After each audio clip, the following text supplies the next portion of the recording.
Hey, hello everyone. মই প্ৰিয়ংকাই পুনৰ এটা নতুন ৰেচিপি লৈ আহিছোঁ। আজি মই বনাম ভেদাইলতাৰ জোল ভকুৱা মাছৰ সৈতে।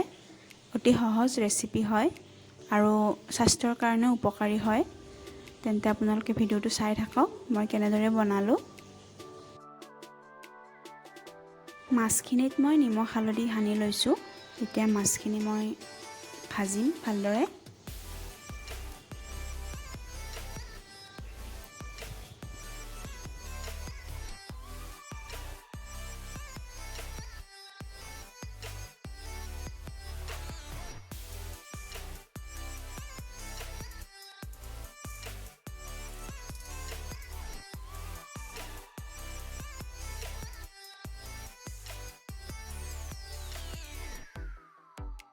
মাছখিনি ভজা হৈ গ'ল। এতিয়া মই এটা বেলেগ পাত্ৰত ভেদাইলতা আৰু নৰসিংহৰ পাত ধুই লৈছোঁ। এটা মিক্সাৰ গ্ৰাইণ্ডাৰত মই পাতখিনি দি দিছোঁ আৰু তাত মই একেলগে আদা আৰু নহৰুখিনিও দি দিম। লগতে মই জলকীয়া দুটাও দি দিছোঁ। এইখিনি গ্ৰাইণ্ড কৰি ল'ম প্ৰথমে।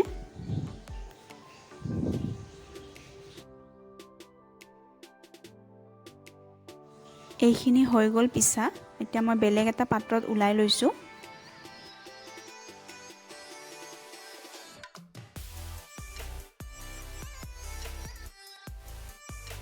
ইফালে মই কেৰাহী এখনত তেল গৰম হ'বলৈ দিছিলোঁ। তাত পাঁচফোৰণ কেইটামান দিলোঁ আৰু শুকান জলকীয়া দুটা দিছোঁ।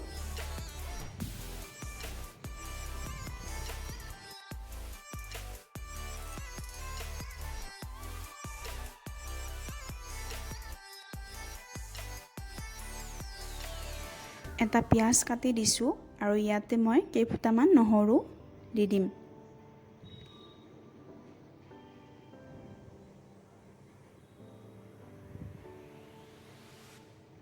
এইখিনি অকণমান ৰঙচুৱা হোৱালৈ মই লৰাই থাকিম।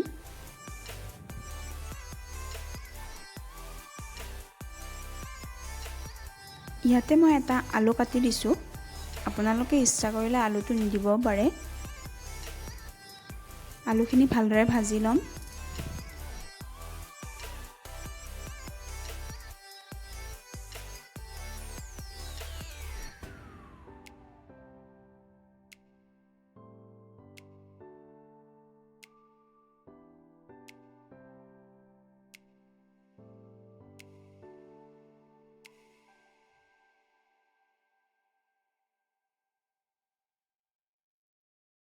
আলুখিনি অলপ সিজি যোৱাৰ পিছত মই ইয়াতে পিচি থোৱা ভেদাইলতাৰ পেষ্টখিনি দি দিছোঁ আৰু এইখিনি অলপমান সময় ভাজি ল'ম।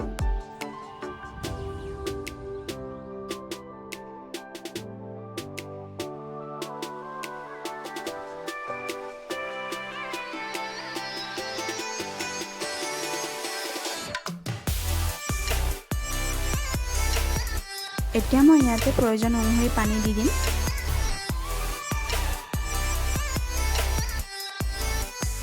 জোলখন উতলি অহাৰ পিছত মই ইয়াতে জিৰা পাউডাৰ অলপমান দি দিছোঁ আৰু ভাজি থোৱা মাছ কেইপিচমান দি দিম।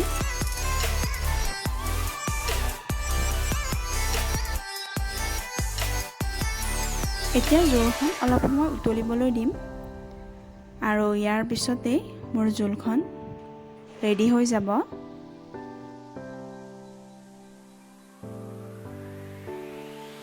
এয়া মোৰ জোলখন ৰেডি হৈ গ'ল আৰু খুব ধুনীয়া হৈছে কালাৰটো।